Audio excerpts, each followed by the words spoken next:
Good afternoon, New Age pipe smokers. I am Michael Curtin. This is Chris Miracle. Today we're doing tips and tricks. Let me start with the trick of using nose oil to polish up your pipes a little bit. When your pipe is hot, just rub it around on your face a little bit, and it is amazing how well this works. I mean, if your pipe is really dull, it might not work that well. But if you've been doing this for a while, it'll keep a nice shine to it. Next would be the ash shake method. So for the ash shake method, this is for purposes of breaking your pipe in. Once you get done with a pipe, you get your tamp and you kind of just stir the ashes up a little bit. You have to do this while it's still warm. But you shake the pipe up and down, and while the pipe is still warm, ashes will collect on the inside on the walls, and it'll help build your cake significantly quicker. Very good technique. I use that with every brand new pipe I've ever bought.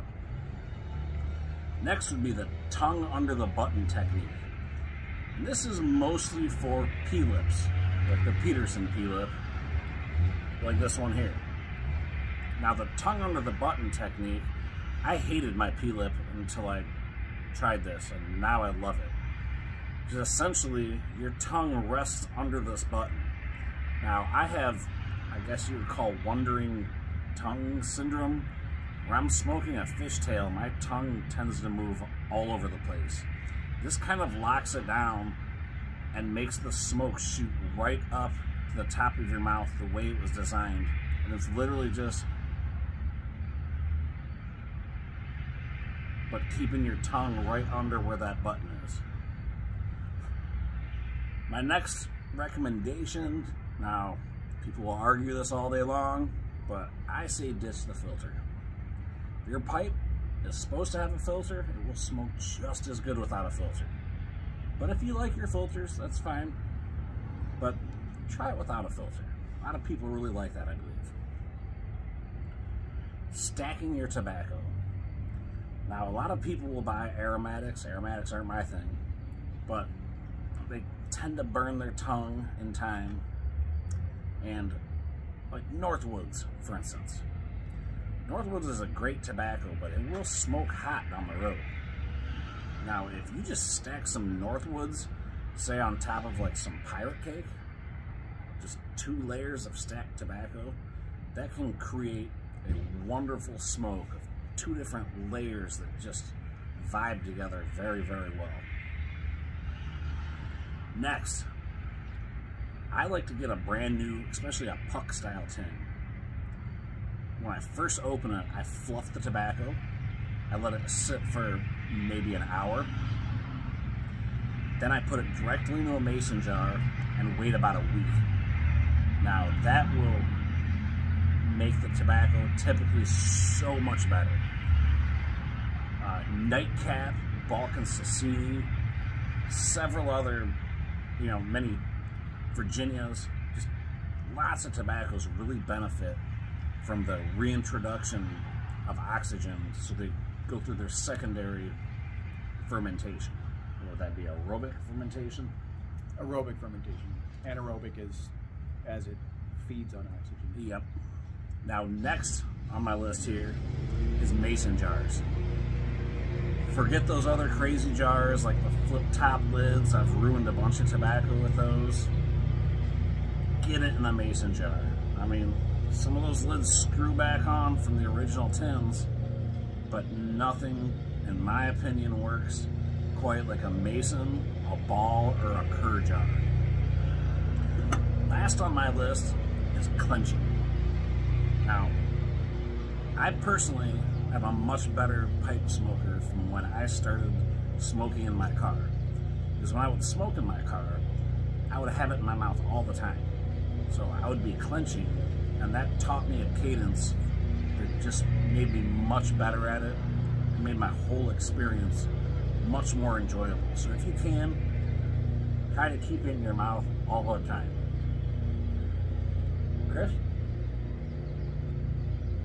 And for you newer clenchers, or I mean anybody that has a pipe they either care about, or maybe clenching, biting on hard plastic isn't quite comfortable, I recommend the softy bits.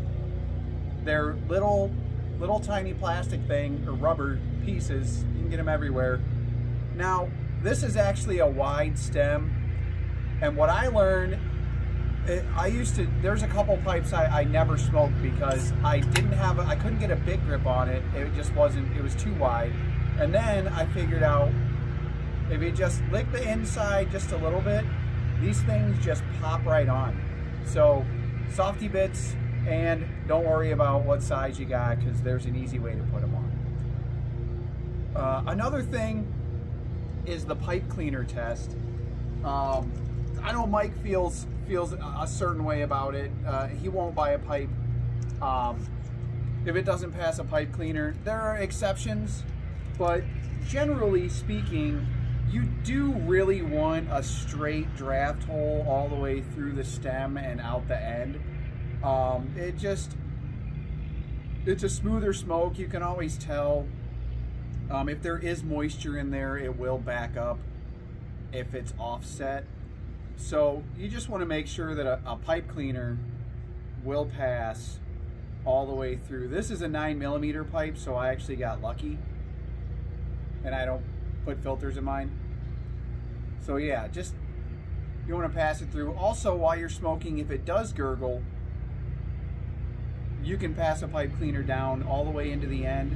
If it doesn't draw very well, you can pass a pipe cleaner all the way down into the end, and it's just way easier if the pipe allows that. So when you're tamping your pipe as you're smoking it, ash is very light. It's just ash. But what happens as you smoke down, you're leaving ash with air pockets. That can actually create a heat sink. It'll draw the heat out of your ember. So when you're tamping it, it's only ash, so you don't need to push it down. You just want to almost just the weight of your tamper to tamp it down. Because if you start pushing down on the tobacco and you're packing it tight, you're gonna have to come back with the pipe cleaners and clean out that borehole again, because you're gonna be packing it too tight. Let's get to a little out of order here. Paper towel drying.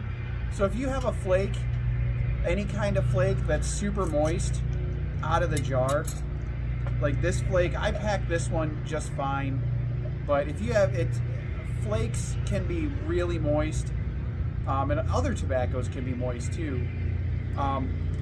Putting them out on a paper towel,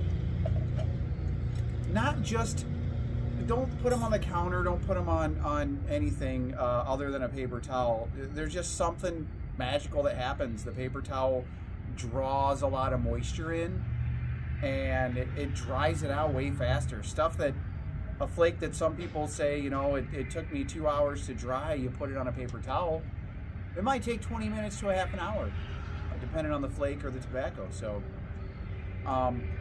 and folks, don't take your pipe apart when it's hot.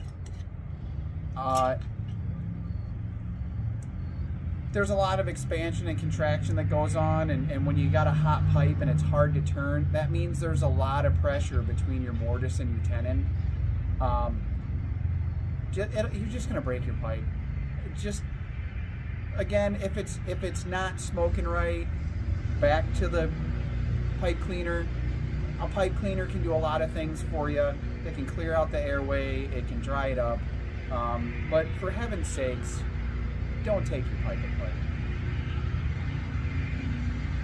Anyway, that's our video. Thank you, New Age pipe smokers. Don't forget to like and subscribe, and we'll see you in the next video. Cheers. Cheers.